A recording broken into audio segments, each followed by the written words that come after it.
I stopped to help a stranger and lost my dream job, but fate had other plans. Growing up in my house was like being an extra in someone else's movie. My 16-year-old sister, Lily, was a star. Always had been. Ever since we were kids. It was all about her. She got the best gifts, the biggest slices of cake, the most praise for the smallest achievements. I was the afterthought. The kid they had to raise because, well, they made me. I just turned 18, a legal adult, but still living under their roof. Not because I wanted to, because I had no other choice. College was a plan. IT had always fascinated me. Coding, building programs, cybersecurity, all of it. But my parents, they didn't get it. We're not wasting money on some computer hobby, they told me. Your sister, however, is going places. They decided their money was better spent sending her to a prestigious business school. Expensive, fancy, the kind of place where rich kids network their way into even richer futures. So, if I wanted to go to college, I had to figure it out myself. I've been working since I was 16, odd jobs, fast food, even some freelance coding gigs when I could find them. Every dollar went into my get out of here fund. Meanwhile, Lily, she lived like a queen. My parents paid for her dance lessons, brand new clothes, concert tickets. If she wanted it, she got it. No questions asked. At dinner, it was always about her. Her grades, her friends, her plans. I'd mention something about my coding projects or saving for college, and my dad would grunt while my mom switched the conversation back to Lily's latest shopping spree. She had an entire closet filled with designer clothes. Meanwhile, I was still wearing sneakers I bought on clearance 2 years ago. The only person who ever really saw me was Grandpa. He lived alone in the next town over. I spent weekends with him whenever I could. He'd always listen, always encourage me. Told me I was smart, told me I'd go far. You just got to get away from here, he'd say. They don't see you for who you are. He was the only one who cared if I made something of myself. But the final straw, the moment that made me realize I meant nothing to them, it came wrapped in a shiny red bow. It was a Saturday. My mom and dad called Lily outside. I followed, curious. Parked in the driveway was a brand new car. Sleek, expensive, not some beat-up used thing. No, this was the kind of car you get when money isn't a problem. The kind of car that screams, my parents fund my entire existence. Surprise! They cheered, handed her the keys. Her squeal could have shattered glass. Oh my God, it's perfect. And me? I stood there, silent, processing. I'd been working 2 jobs just to afford my rust bucket of a car. I'd saved every cent to buy it. Meanwhile, Lily got handed a brand new one, just because her best friend had one. And she couldn't be the only girl at school without something equally impressive. Something inside me snapped. So let me get this straight. You refused to help with my education, but you dropped thousands on a car for Lily because she wanted one? My mom rolled her eyes. Don't start. No, seriously. You can't spare a dime for my future, but you can do this. Dad sighed, rubbing his temples like I was giving him a migraine. If you don't like it, you don't have to live here. I froze. What? You heard me. You've been whining about money for months. If you think we're so unfair, maybe it's time you leave. Lily smirked from behind him, twirling the car keys around her finger. Yeah, more room for me. I let out a short laugh, not because it was funny, but because it was just so typical. I was busting my back working minimum wage jobs while my sister lived life like a reality TV star, and now my own parents were telling me to get lost. It was almost hilarious how little they cared. Fine. I went inside, grabbed my backpack, stuffed it with the essentials, my laptop, a few clothes, what little cash I'd stashed away. I even took one last look around my room. But there was nothing worth holding on to. It wasn't home. It never had been. As I walked past him, Dad scoffed. You'll come crawling back. Lily let out a fake gasp. Oh no, where will you even go? I didn't answer, didn't look back, just kept walking. Because for the first time in my life, I finally understood. I was on my own now, sitting in my old beaten-up car. I gripped the steering wheel, staring out into the dark. The dashboard flickered dimly, casting a weak glow of cracked leather. The engine hummed, the only sound cutting through the silence. The house behind me, my so-called home, had already faded into the rearview mirror. Kicked out, just like that, like I was nothing. I had done everything I could to pull my weight in that house. Bought my own groceries, paid for my own clothes, took care of myself so they wouldn't have to. And yet, when it came down to it, I was disposable. Tossed out like yesterday's junk mail while my sister sat inside, probably scrolling through her phone, bragging about her new car. A deep breath, then another. No time to dwell. I had nowhere to go except Grandpa's. He was the only person who had ever treated me like I mattered. The drive to his town wasn't long, maybe an hour. Long enough for me to sit with my thoughts, letting the weight of everything settle. The radio played some old rock song, barely audible over the rattling of my car's loose parts. A far cry from the smooth, silent ride my sister was probably enjoying right now. By the time I pulled up to Grandpa's small house, it was nearly midnight. The porch light was still on, casting a warm glow against the dark street. I barely had the engine off before the front door creaked open. He stood there, a familiar silhouette in the doorway. Same old flannel shirt, worn jeans, and that knowing look in his eyes. He didn't need to ask. He already knew something was wrong. The second I stepped inside, the scent of coffee and old books hit me. Comforting. Familiar. A stark contrast to the suffocating, expensive perfumes my mom insisted on filling our house with. Grandpa sat me down at the kitchen table, poured me a cup of coffee, without asking if I wanted one. It was how he worked. He just knew. He pulled out a tin of cookies, the kind he always kept around, and pushed them toward me. I didn't even hesitate. Stress eating was practically a survival instinct at this point.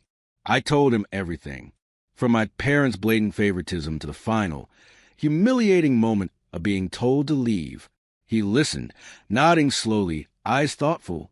He didn't interrupt, didn't throw out empty platitudes about family sticking together. When I finished, he just leaned back in his chair and exhaled.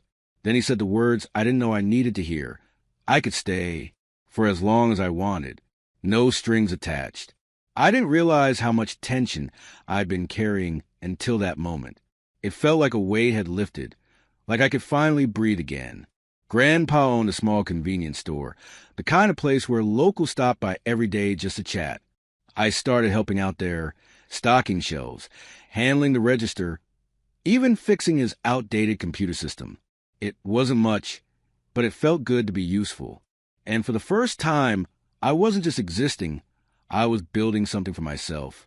I still picked up extra work where I could. Late night shifts at a gas station, freelance coding gigs, anything that kept me moving forward. If my parents weren't going to help me, fine, I'd do it myself.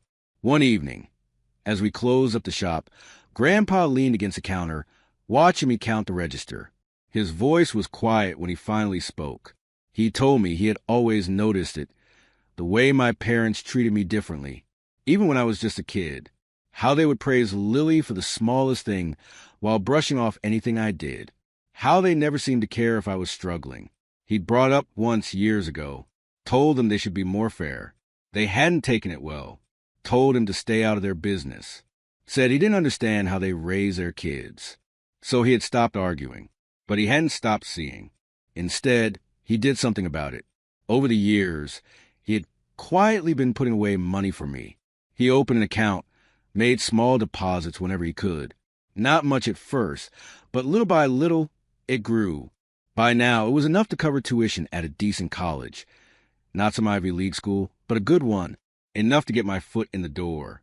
I sat there, staring at him, not sure if I was going to laugh or cry.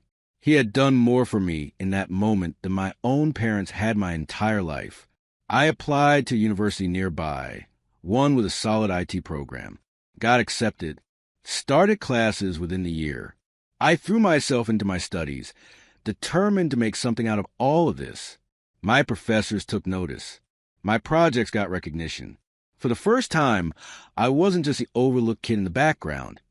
I was actually good at something and people saw it. Between classes and helping Grandpa at the store, my days were full, but in a way that felt right. Like I was finally moving towards something that was mine. Graduation was supposed to be the start of something great.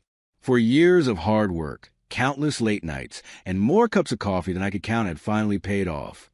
Degree in hand, resume polished, I was ready to take on the world. Or so I thought. Finding a job in IT wasn't as easy as I had imagined.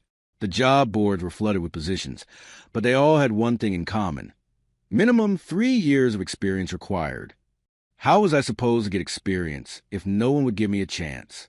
I sent out dozens of applications, then hundreds. Each rejection email hit the same.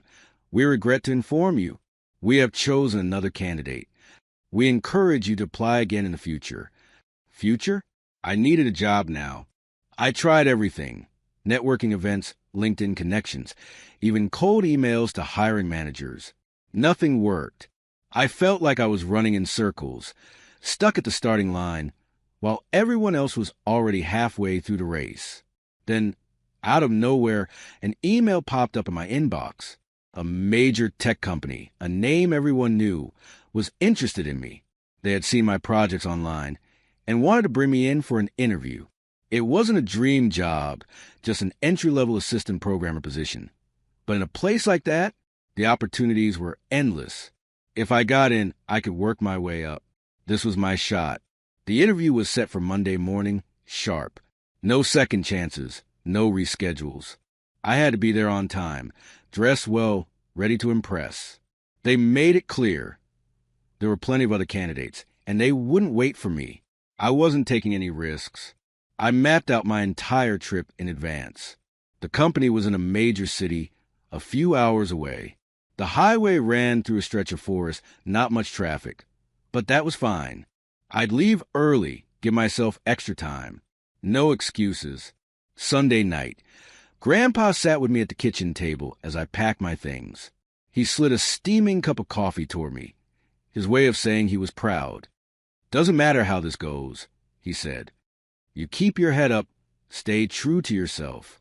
The right things will come your way when they're supposed to." I nodded, not trusting myself to say much. My stomach was already twisted in knots. This was it. My shot to prove I was more than just some kid scraping by. Monday morning, I was up before the sun. I double-checked everything, resume, notes, directions. I put on my best shirt, the only one that didn't have a coffee stain on it, and hit the road. The drive started smooth.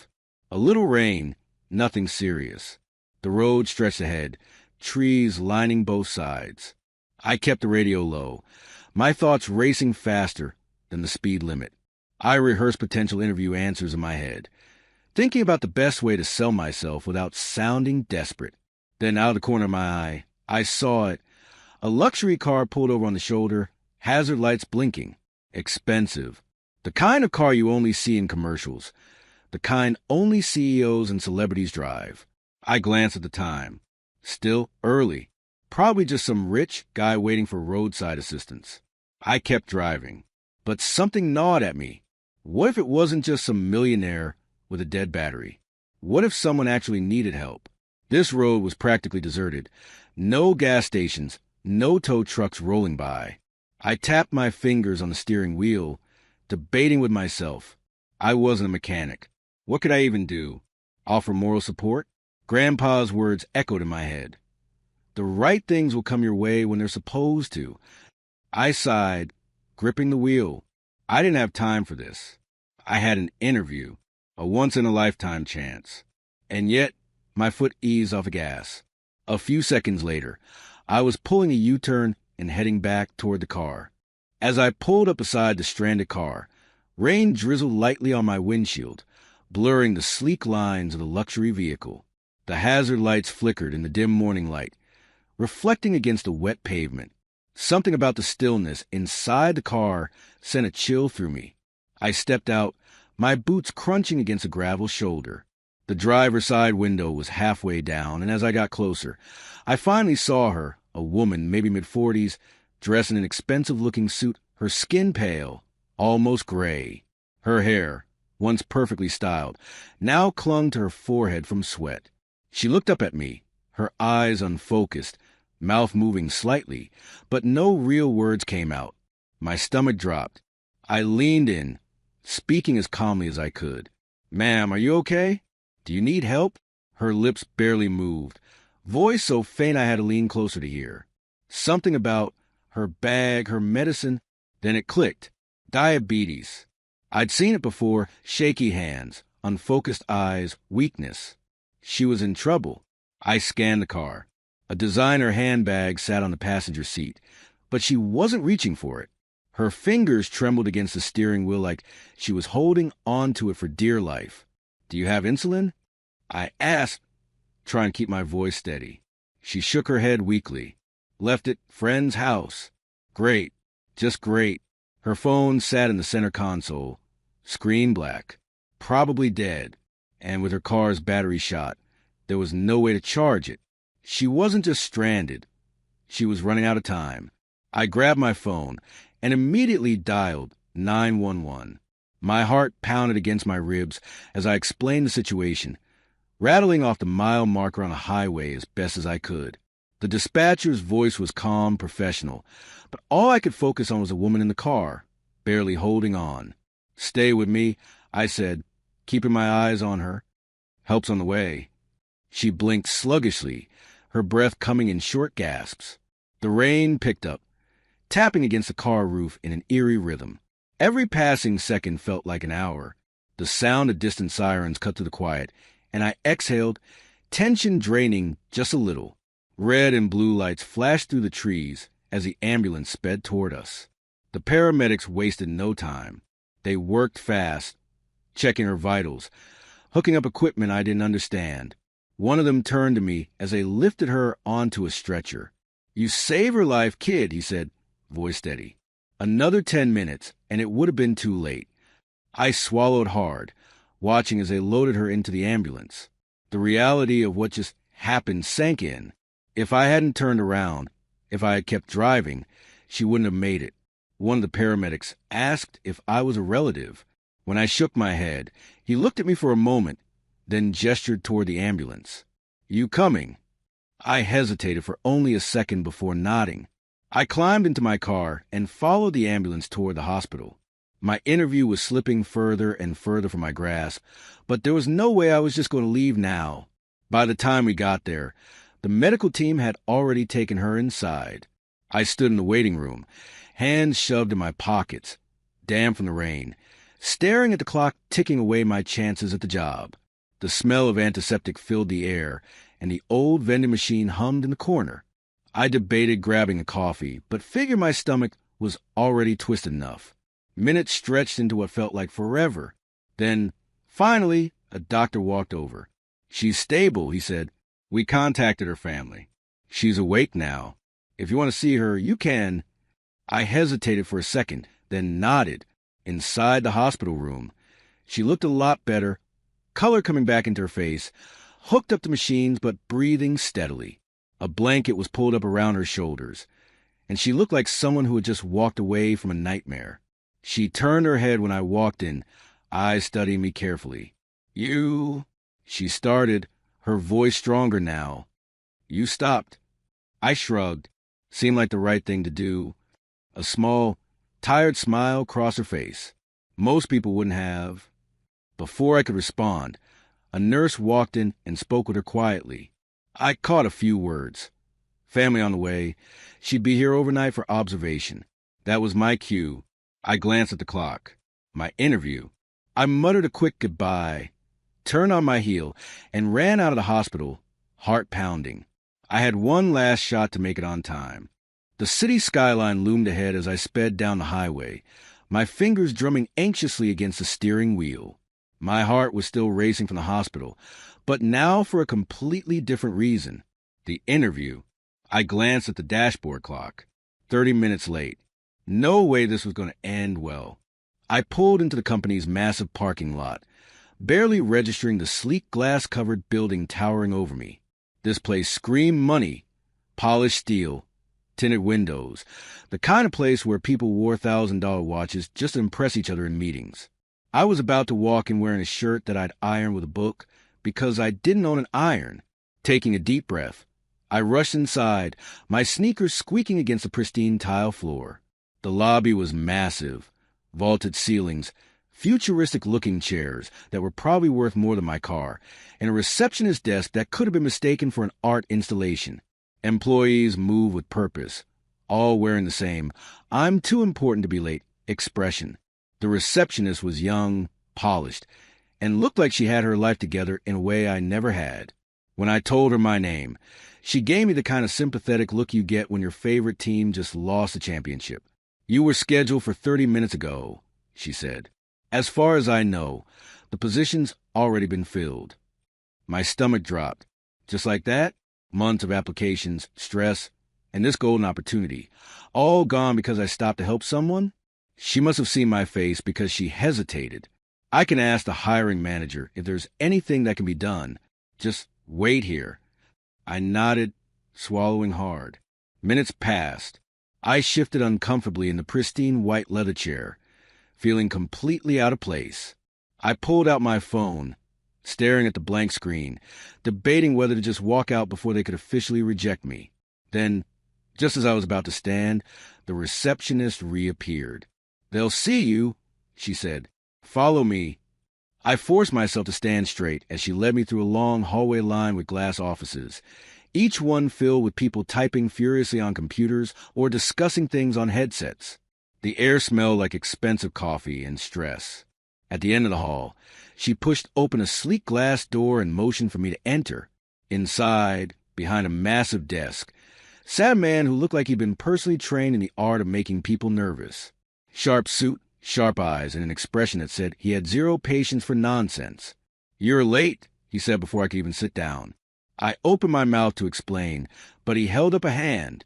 "Doesn't matter. This company doesn't tolerate lateness." I clenched my jaw.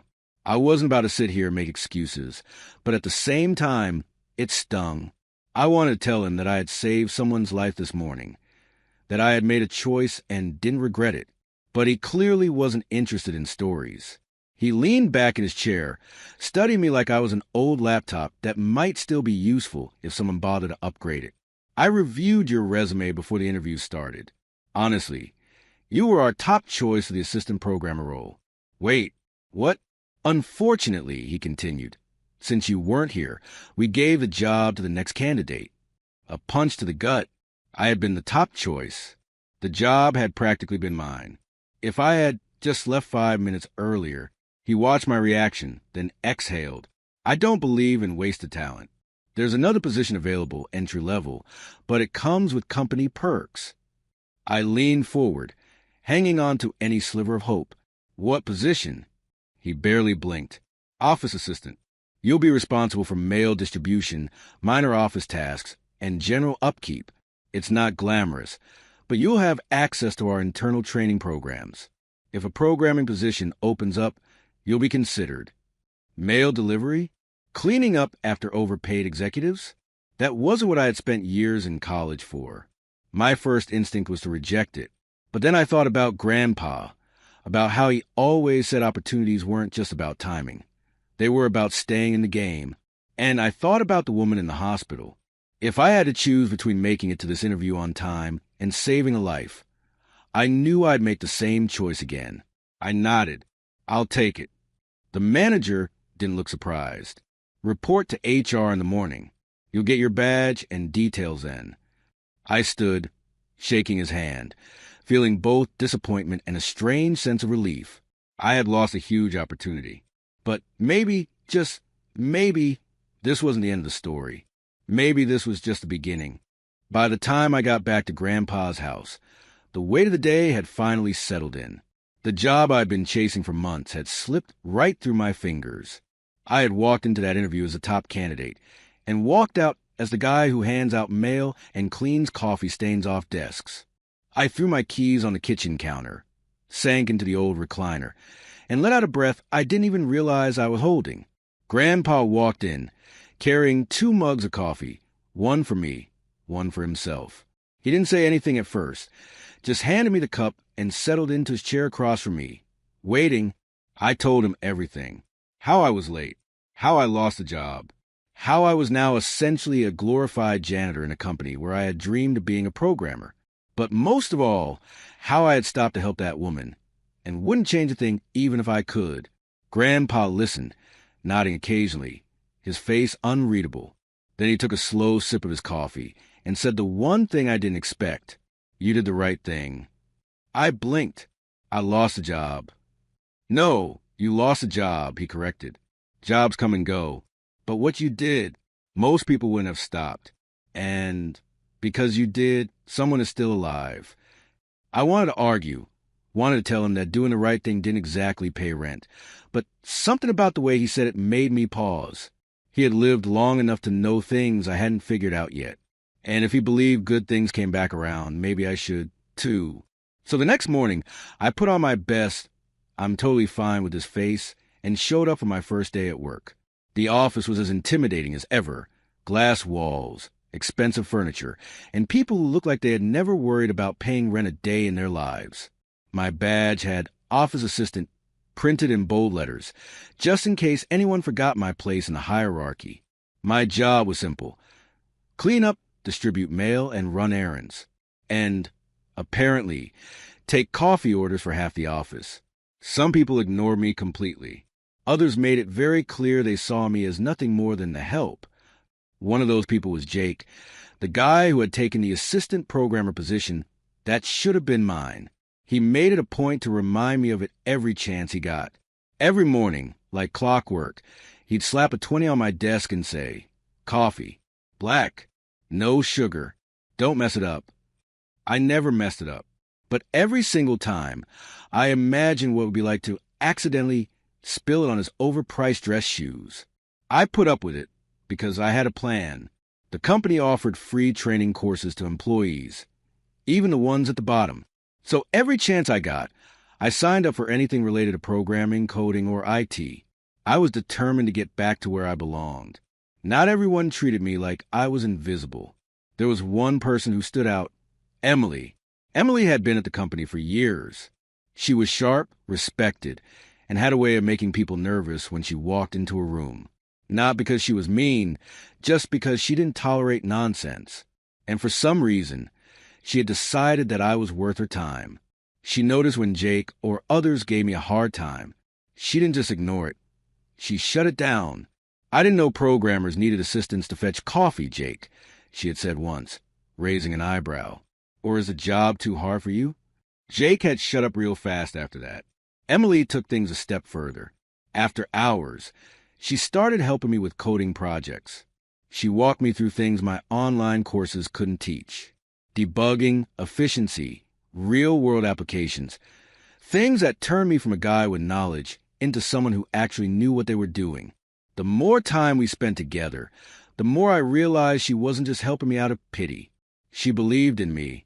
She saw potential in me that others ignored. And somewhere along the way, our late-night coding sessions turned into late-night talks, which turned into dinner, which turned into something more. One night, after another long day at work, we found ourselves at a little diner a few blocks from the office. I was halfway through my burger when Emily put down her fork and looked at me seriously. "You know you're better than this job, right?" she said. I shrugged, trying to be. She smirked. "You're already there. They just don't know it yet." Eventually, I introduced Emily to Grandpa. I wasn't sure how that was going to go, but they hit it off immediately. Grandpa liked her sharp mind. She liked the stories. And for the first time, I felt like maybe, just maybe, things were finally starting to fall into place. A few months passed, and I had settled into the rhythm of my job. Sorting mail, running errands, and doing anything I could to prove I was more than just the office assistant. Every spare second was spent learning, attending training sessions, and shadowing whoever would let me. Emily was my biggest supporter, always pushing me to absorb as much as I could. Every evening, after work, we'd grab dinner, review coding projects, or just talk about life. The teasing from coworkers never really stopped, but with Emily around, it didn't sting as much. Even Jake, who never missed an opportunity to remind me that he took my job, kept his distance when she was in the room. Then, one evening, everything changed. I swung by Emily's office like I always did before heading home. But the moment I stepped inside, I knew something was wrong. She sat at her desk, shoulders tense, staring at her phone. Her eyes were red, and it looked like she'd been crying. I shut the door behind me. What happened? She didn't answer right away. Instead, she turned her phone screen toward me. A video played, grainy footage of the two of us in the park a few days ago. We weren't doing anything crazy, just holding hands, laughing, stealing a quick hug. Completely normal, except now it was a problem. I felt a pit form in my stomach. Who filmed this? Emily sighed, rubbing her temple. Jake. Of course it was him. She swallowed hard. He sent it to the higher-ups. And apparently, the company has a strict no-dating policy between employees. I frowned. Okay, but that's ridiculous. It's not like we were sneaking around the office, making out next to the printer. She let out a short, humorless laugh. Doesn't matter. They pulled me into a meeting this afternoon. Told me I have until the end of the week to resign, or they'll fire me. I stared at her, waiting for the punchline. There wasn't one. They're making you quit? I asked, still trying to process how something so innocent had turned into this. Emily nodded. And that's not even the worst part. I braced myself. They're probably going to fire you too. I blinked. What? Why? Because of me, she whispered. They didn't say it outright, but it was implied. I broke the rules first, and since you're technically a lower-level employee, they won't hesitate to let you go too. I exhaled, running a hand through my hair. Losing this job wasn't exactly part of the plan, but honestly, I couldn't even bring myself to be mad. I had spent months being the lowest man on the totem pole, getting coffee orders and being talked down to. Emily was the only reason I had lasted this long. If they thought I was going to roll over and beg to stay in a place like this, they clearly didn't know me. I reached across the desk and took her hand. We'll figure it out. She looked up at me, eyes searching mine. You're not upset? Not about leaving this job. Upset that Jake gets to keep his? Absolutely. Emily let out a small laugh, shaking her head. I can't believe this is happening. I worked here for years. I squeeze her hand. And you'll find something better. We both will. She nodded, wiping at her eyes before grabbing her coat. Come on, let's get out of here. I don't want to sit in this office for another second. We left the building together, ignoring the curious glances from our co-workers. Instead of going home, we ended up at a quiet little cafe down the street. It was one of those places with old-school booths and a menu that hadn't changed in decades. Over coffee, we talked about everything. What had happened, what we were going to do next, and how insane it was that Jake had gone this far just to take Emily down. By the time we left, we had made a decision. We weren't going to let this break us. Our relationship was more important than a job, and no office policy was going to change that. We'd find something better. Together. The next morning, I walked into the office knowing it was my last day. There was no point in pretending otherwise. Emily had already packed up her desk, and I was just waiting for my turn to get the official boot. Still, I wasn't about to give Jake the satisfaction of seeing me completely defeated. I kept my head down, going through the motions, sorting mail, delivering reports, doing whatever meaningless tasks they threw my way. But the second Jake spotted me, his smug grin stretched across his face like he'd just won the lottery. He made a beeline toward me, loud enough for everyone to hear. Hey, mail guy, heard you and your little girlfriend are out of here. Guess you should have known your place before trying to play with the big dogs. I ignored him, but he wasn't done. Since it's your last day, why don't you do something useful? Go fetch me a coffee one last time. Extra hot. I turned, gave him a slow nod like I was actually considering it, and walked over to the coffee machine. My hands moved on autopilot as I filled a cup, but instead of black coffee, I added an ungodly amount of sugar, the kind that would turn the drink into syrup. I walked back to Jake's desk, set the cup down carefully, and met his eyes. Here you go, buddy. Extra sweet just for you. Before he could even react, I flipped the cup over, letting the coffee pour all over his overpriced suit. The room went dead silent. Enjoy, I said, then turned and walked away. There was a beat of stunned silence before the entire office erupted. Some gasped, others laughed, and a few even pulled out their phones to record the aftermath. Jake sat frozen, hands hovering over his coffee-drenched lap, his face a mixture of shock and rage. I didn't stick around to see what happened next. I went right back to finishing up my work, clearing my desk as if I still had a job to lose. But before I could even sit down, one of the HR reps appeared in front of me, looking way too nervous for her own good. "You're wanted in the director's office." "Now." I sighed. Yeah, I figured. I followed her through the hall, already making peace with the fact that my time here was officially over. I wasn't even mad about it. Without Emily, there was no way I was staying anyway. Might as well go out with a bang. When I stepped into the office, the first thing I saw was Emily. She was already there, standing near the window, arms crossed like she was bracing for impact. I shot her a quick look, trying to gauge if she was okay. But before either of us could say a word, the director spoke up. "I heard about the coffee incident." I didn't even try to defend myself. Yeah. To my surprise, he didn't look furious. If anything, he seemed amused. I'm not condoning it, but I won't say Jake didn't deserve it. Emily filled me in on what's been happening. Frankly, I would have handled this differently if it weren't for the bigger issue at hand. I exhaled, already knowing what was coming next. "The company has a strict policy against workplace relationships," he continued. "And since Emily was technically in a higher position than you, that makes it even worse. If this had stayed quiet, maybe, I could have overlooked it. But this made it to the top. And when I say the top, I mean the owner." Emily and I exchanged a look. "That wasn't good. I like you both. You're smart, capable, and honestly, you have potential. But my hands are tied. The owner is old school, and once something reaches their radar, there's no talking your way out of it. I have no choice but to let you both go." I nodded. "I understand." Emily squeezed my hand. "So do I?" We were about to turn and leave when the office door swung open. Two people walked in, an older man in a tailored suit and a woman with the kind of effortless elegance that made it obvious she didn't belong in a place like this. The director immediately straightened up like a soldier in front of a general. I didn't need introductions to know who they were. The owners. The man walked toward the director's desk, looking over the room like he was evaluating every single thing in it. Meanwhile, the woman sat down near the door, casually talking into her phone as if she wasn't aware of the sudden shift in atmosphere. Every ounce of attention was on the owner, but as I turned to leave, my eyes landed on the woman again. Something about her seemed familiar, and then it hit me. It was her, the woman from the car, the woman whose life I had saved. The moment our eyes met, I saw the recognition dawn on her face.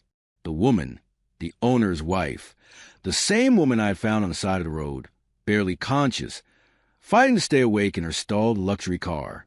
She set her phone down, stood up, and took a step closer, eyes locked onto mine. "It's you," she said, almost in disbelief. "You're the one who saved me. If it weren't for you, I wouldn't be here. We've been looking for you. We wanted to thank you properly." Her husband, the owner, turned to look at me, his previously stern expression softening into something almost fatherly. In an instant, his entire demeanor changed. Without hesitation, he stepped forward and pulled me into a strong embrace. "You saved the most important person in my life," he said, his voice thick with emotion. "You have no idea what that means to me and my children." Behind me, the director, the same man who just fired us, sank into his chair, his face frozen in shock. His carefully built authority shattered in seconds. He looked like a man who had just realized he might have made the biggest mistake of his career. When Emily and I walked out of the office, escorted by the owners, every single employee turned to watch. Conversation stopped. Keyboards went silent. People who had spent months looking down on me now stared, as if seeing me for the first time.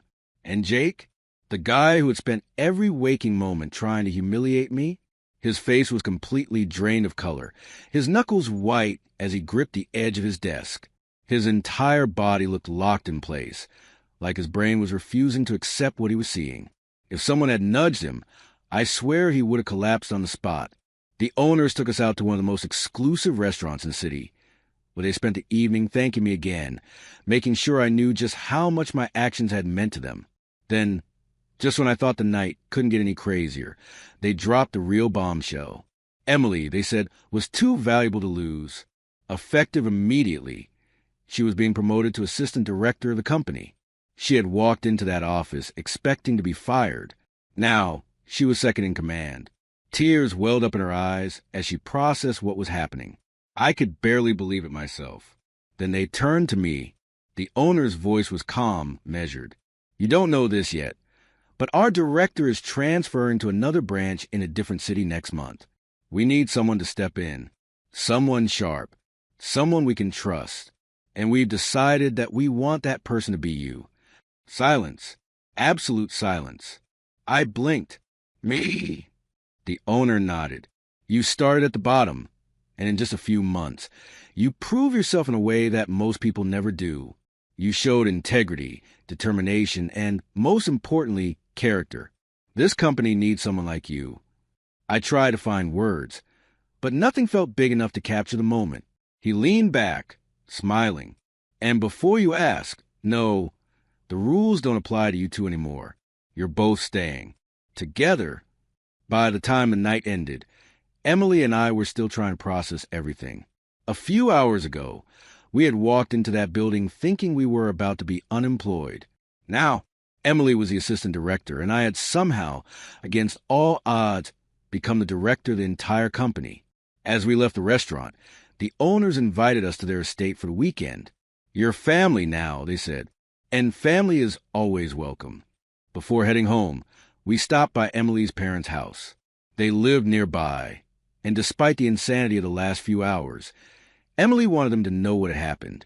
To my relief, her parents were amazing. Kind, welcoming, genuinely good people. The kind of people who took one look at their daughter's face and immediately knew something big had happened. When we told them the story, her mother teared up and her father shook my hand, so hard I thought my shoulder might pop out of place. That night, we went back to Grandpa's house to celebrate. We took him out to dinner, somewhere nice but still comfortable. We laughed, we ate, and for the first time in years, I felt something I hadn't felt in a long, long time. I felt like I had a family again. Stepping into our new roles as leaders of the company felt surreal. One day, I was delivering coffee and sorting mail. The next, I was running the place. Emily and I made a silent promise to each other that things would be different under our leadership. No more toxic office politics. No more people like Jake stepping on others just to climb higher. Respect and hard work would matter, and anyone caught mistreating others would face real consequences. The company thrived. Productivity increased, profits soared, and, for the first time in years, employees felt like they were working somewhere they actually wanted to be. The changes didn't go unnoticed. The owners were thrilled, and within a few months, we had exceeded every financial goal the company had set for the year. With my new salary, I bought a house. A real home, not just some tiny apartment or a place to crash, but a house where Emily and I could build a future. It had a big yard, enough space for weekend cookouts, and a kitchen that Emily instantly fell in love with. It felt like a dream because, in many ways, it was to celebrate our engagement. We threw a huge party. It wasn't just any gathering. It was the kind of event where every important person in our lives was there. Friends, colleagues, and most importantly, Grandpa. The owners of the company came too, treating us not as employees, but as family. In the middle of the celebration, the owner stood up and tapped his glass, signaling for everyone's attention. The room went silent. Tonight, we celebrate two incredible people. If not for them, this company wouldn't be where it is today. And if not for him, he gestured toward me, my wife wouldn't be here either. Some debts can never be repaid, but tonight, I'd like to try. An assistant stepped forward, holding a sleek folder, which the owner handed to me. "Sign this," he said with a knowing smile. I hesitated, glancing at Emily, who gave me an encouraging nod. I flipped open the folder. My breath caught in my throat. It was a legal agreement. Signing it would make me a co-owner of the company. I looked up, stunned. "I what?" The owner clapped a hand on my shoulder.